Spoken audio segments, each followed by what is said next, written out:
Quando a gente fala de setup, são muitas variáveis que o engenheiro pode trabalhar com o piloto no carro. Mas que é um trabalho que tem que ser construído durante o final de semana para a hora que chegar o quali e as corridas, a gente conseguir mostrar o resultado. Isso acaba acirrando as rivalidades entre as equipes. Cada uma está procurando ali aquele espaço para poder fazer o acerto ideal e apropriado para cada piloto. Não adianta só a equipe, o piloto tem que fazer a parte dele muito bem feita, porque é daqui que ele sai para se tornar um grande campeão.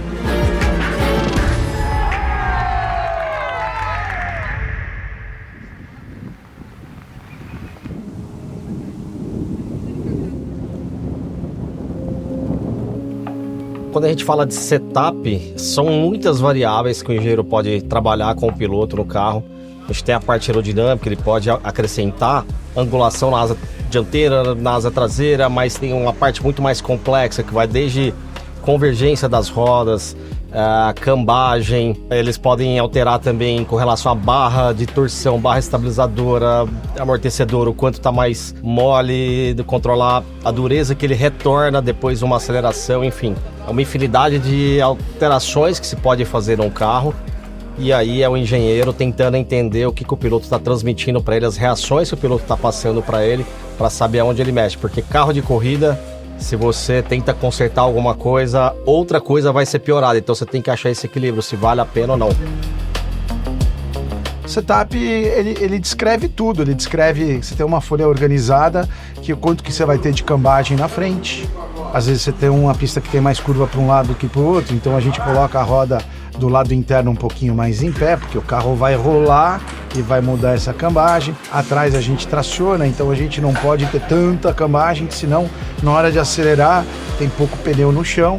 Então você também tem essa outra variável. Detalhe, no Fórmula 4 um carro um pouquinho diferente do que o outro, então a gente usa às vezes um pouquinho essa inclinação para o ajuste fino de um carro em relação ao outro. O carro existe o ajuste, mas por regulamento aqui na Fórmula 4 a gente tem muita limitação em relação a outras Fórmula 4 do mundo, mas torna o negócio ainda mais competitivo. Por isso que a gente viu 10 carros em 4 décimos e meio. Então realmente é tudo muito próximo. E aí é onde entra o fator humano na comunicação, de mostrar para a equipe o que o piloto quer, o caminho que ele quer seguir.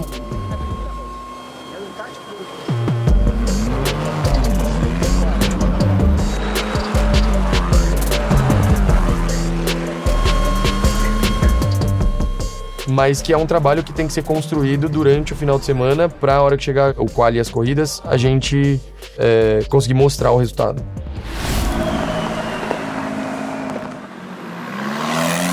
Um erro realmente pode custar um final de semana completo. Pô, o piloto fala tal coisa, às vezes não dá tempo de abrir dado, analisar tal. Só sei que o carro tava inguiável antes. Tava traseiro pra caralho. Então tem que ter muita atenção, é o maior ponto de atenção, acho, antes de a gente realmente mexer no carro. Ainda bem que quebrou agora.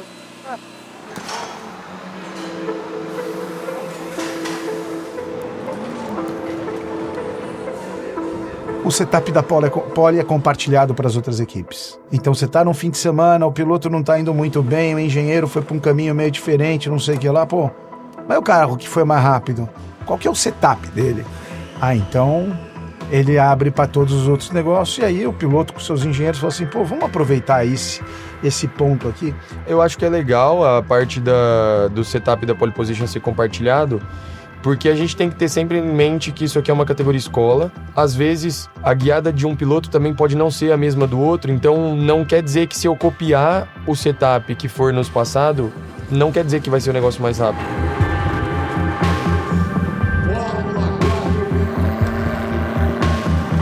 É claro que dentro da mesma equipe já não temos setups iguais, porque já existe uma diferença entre os pilotos, entre as guiadas, e às vezes até entre pneu. Por exemplo, hoje a gente colocou pneu novo em alguns carros e pneu usado em outros. Então não sai com o mesmo setup.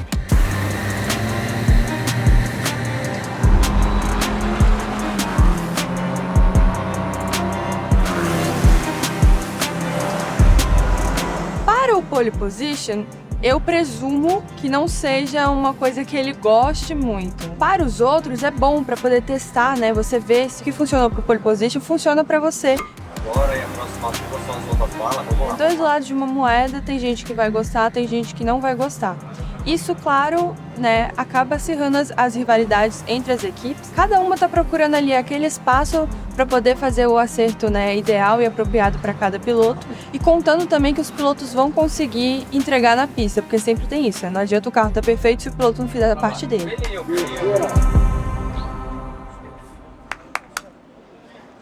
Pegamos o setup do Bassani, vimos onde tinha diferença, então nesse caso até me ajudou, né? Eu não concordo, mas me ajudou em algumas coisas e eu acho que deu certo. Então fizemos uma pole de novo, primeiro e segundo, corrida 1 agora primeiro e segundo.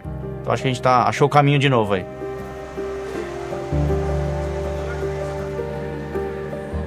Ontem a gente veio trabalhando bastante no setup e nos treinos, só que a gente acabou acertando o carro para ele ficar bom com o pneu velho. O carro ficou bom no treino, só que na hora que a gente passou o pneu novo, ele não deu o resultado que a gente esperava. A única explicação O setup tá igual, o setup tá igual, muito parecido, não é pra ter diferença de 8 décimos, é pra ter diferença de 2 décimos, é um ajuste. Mas o setup foi assim, um fator determinante na classificação para mim.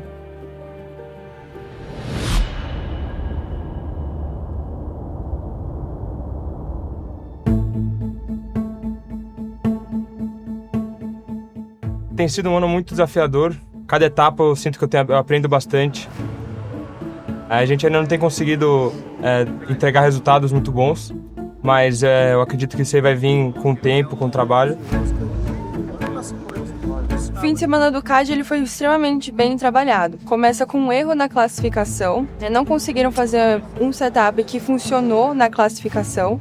Arrumar isso para a corrida 1 e na corrida 1 ter um carro bom o suficiente para que ele conseguisse a 8ª posição. Uma posição muito importante, percebendo que ela é quem vira a pole position na corrida 2.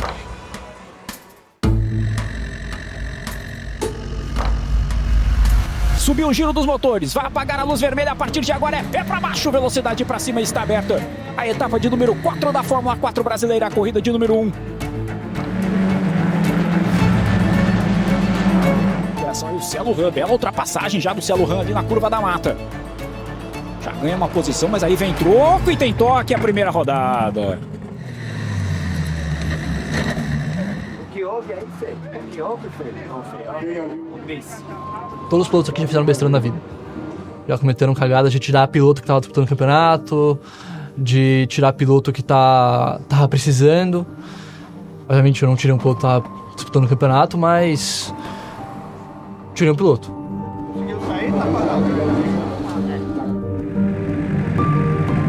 Toda oportunidade, seja o resultado positivo ou negativo, é uma chance de você aprender algo. Pode ser que sim. O meu trabalho tá. Tem que ver se entramos. E aí os comissários já analisaram lá e o Christian Aylau está excluído de prova oficialmente. Eu fiquei bastante triste, fiquei bastante decepcionado comigo mesmo, com a situação. Eu, obviamente, não fiquei feliz, né? Acho que não teve ninguém tô em uma desclassificação, que coisa legal. Aí vem eles, a partir de agora é green, green, green, green, tá valendo, a relargada de prova tá autorizada aqui no Velocitar. Enquanto isso, o Heitor Dallagnol já constrói uma vantagem de quase 1.4 para cima do Felipe Fiorentino.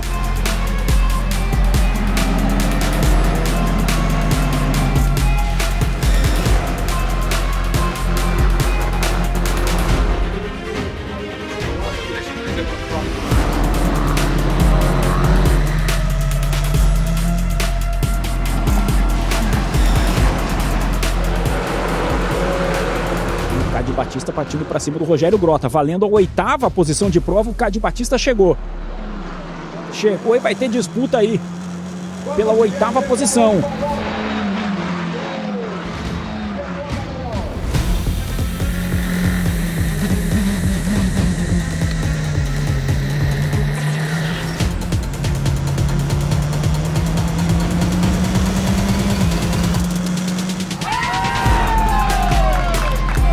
O Cade Batista faz certinho a lição de casa para ganhar a 8ª posição. Foi muito bom. A gente tinha um ritmo bom na corrida 1. O carro tava na mão, casou bem com o pneu. E bom, agora a expectativa é boa para a corrida 2, né? Largar na frente, dar uma melhor e é isso. Tem troféu chegando pra você. Heitor Dallagnol para celebrar vitória no Velocitar.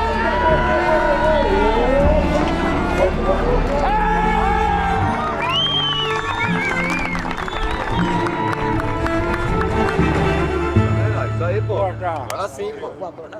Parabéns, cara. Correndo. Meu, planejou, foi certinho, né? Pouco a pena pro fim. Ah, é isso aí. Eu acho que talvez tração, assim, não consigo porque na 2 eu acho que já meio que saía no limite. É extremamente importante o piloto saber passar o que ele está sentindo do carro e ser o mais claro possível, o mais objetivo possível. Se ele não consegue passar uma linguagem muito direta, ele dá muita chance para o engenheiro pensar em coisas que talvez não seria o mais correto. E é muito legal quando o piloto nessa idade já se envolve com a engenharia, já tenta entender para ele poder passar cada vez mais informação mais precisa. Ele vai ter que me dar as informações básicas, pelo menos, para eu poder ajudar ele a melhorar. Mas cada piloto tem uma particularidade. Então tem pilotos que têm mais experiência, vai te dar um feedback do carro muito melhor de um cara que começou esse ano. Eu tenho aprendido muito também sobre setup de carro, que isso é uma coisa que a experiência ajuda muito. Você sentir o feedback do carro na hora que está andando e conseguir dizer para o seu engenheiro, para o seu mecânico exatamente o que você sente, para daí ele mexer e você de novo sentir o feedback, falar para ele se melhorou, se piorou. Então essa sensibilidade é uma coisa muito importante no automobilismo inteiro. Então tem sido um ano de muito aprendizado para mim. Aí vem. Vira o Sobral. E na corrida 2, o carro já estava ajustado, estava mais na mão do CAD, de conseguir uma boa largada e simplesmente abrir em relação ao pelotão, principalmente em relação ao Henrique, ao Ethan Nopes, que estava logo ali no retrovisor dele.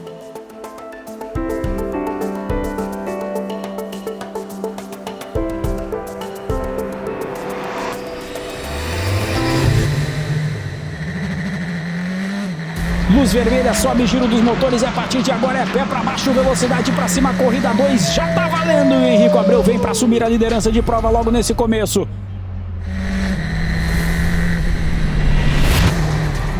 Já ganha a posição ali do CAD e o CAD vem pra dar o troco.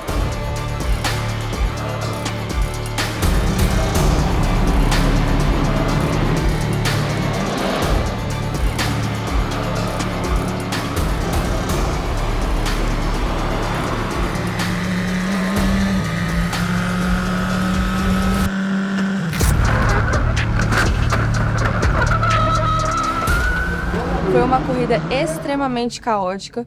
Dos 15 carros do grid, 9 só terminaram a corrida. Isso é absolutamente caótico. Tá atravessado na pista o Renzo Barbui.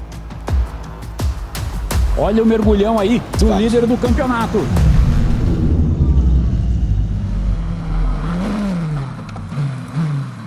Já vai para fora da pista o Pedro Lins. Vamos aguardar o que dizem os comissários. Tá aí aparentemente fora de prova o Pedro Lins. E olha essa disputa que tá na tela, é o Grota puxando a fila. Vem 5 carros andando juntos. E aí já tem outro enrosco. E aí me parece que foi o Grota, o Elou, é o toque entre os dois. E a gente tem uma prova tão diferente que é até esquisito da gente falar. Mas nós temos 9 carros na pista nesse momento. E quem agradece, claro, todas essas disputas aí é o CAD Batista lá na frente. A vantagem já foi para 3,8, meu amigo. Tá aí o CAD Batista. Passa pela entrada dos boxes. E para ver a bandeira quadriculada pela primeira vez.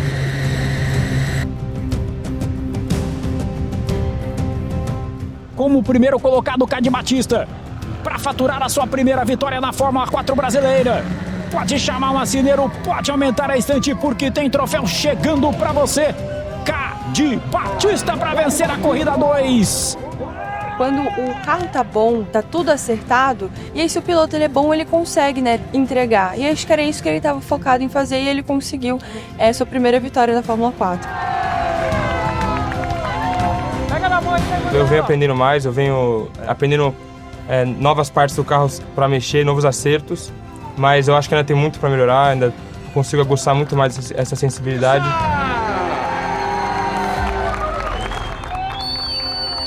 Eu venho melhorando, mas tem muito caminho pela frente ainda.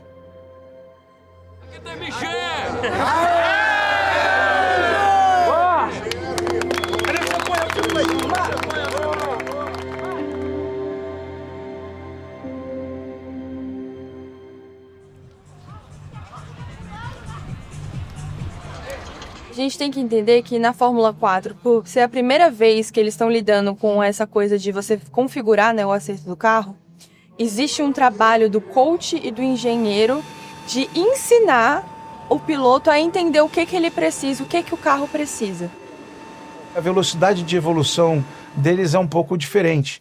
Todos acabam evoluindo para o mesmo ponto, mas um mais rápido, os outros de um jeito mais... E a gente tenta ajudar nessa evolução. Um acolhimento, tal, o que eles podem estar fazendo de errado, né? Eu não gosto nunca de empurrar o problema para o piloto. Curta o teu momento. Sabe aquela corrida que você correu? Tem vários fatores, não tem como só botar a culpa em mim, só botar a culpa no carro. Uma junção de fatores que fazem a performance melhorar ou piorar. Tenho que só melhorar, focar, não desistir. Se eu desistir daí sim eu vou perder, mas focar em melhorar. É pra baixo, velocidade pra cima, aceleramos juntos com a Fórmula 4 brasileira. Já tem uma bela tentativa de ultrapassagem ali do Ethan Nobles, hein? Cruzou de um lado para outro da pista para tentar ganhar posições, enquanto aqui na frente o Felipe Fiorentino já vai deixando a liderança escapar. Já mergulhou para cima dele o Pedro Lins, esparramou o Pedro Lins, e aí vem lá de trás para assumir a liderança o Heitor Dallagnol, o líder do campeonato. Eles precisam aprender primeiro. No início, basicamente o engenheiro praticamente já sabe o que o carro precisa, né? Assim, no fim do campeonato já é esperado deles falarem, mais, menos asa, cambagem assim, assim, assado. O Mesquita vai lado a lado com ele, o Christian Elou. A disputa interessante dos dois. Corrida 3, como eu bati na corrida 1 e na corrida 2, isso acaba afetando a performance do carro, acaba afetando o balanço do carro, obviamente. Minha equipe fez de tudo, mas o carro tava distracionando muito, então eu acelerava, ele acabava distracionando, não entrava muito bem nas curvas. Disputa quente lá na descida do Sacarrolha, lado a lado os dois. O nosso trabalho aqui é desenvolver o piloto para ir para a Europa. Esse é o principal objetivo da categoria. Então, se ele sai daqui preparado, com certeza os resultados fora da Fórmula 4 brasileira vai vir o resultado. Olha onde foi agora o carro do Alceu Feldman. Aqui é um negócio mais equalizado, justamente para conseguir criar uma base para os meninos para quando eles forem para fora. E a ideia é essa, né? E a gente está conseguindo fazer isso, porque hoje você vê, já tem diversos pilotos da Fórmula 4 brasileira indo treinar ou correr lá fora.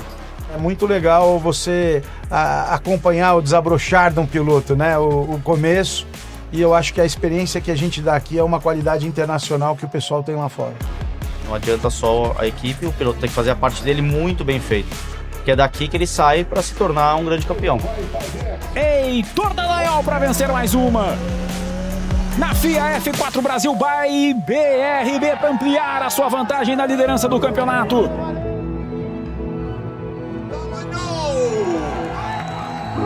Quanto mais ele aprender aqui, quanto mais ele se desenvolver aqui, mais preparado ele vai estar para ir para a Europa. Porque lá sofre. Quem chega despreparado não aguenta a pegada, não.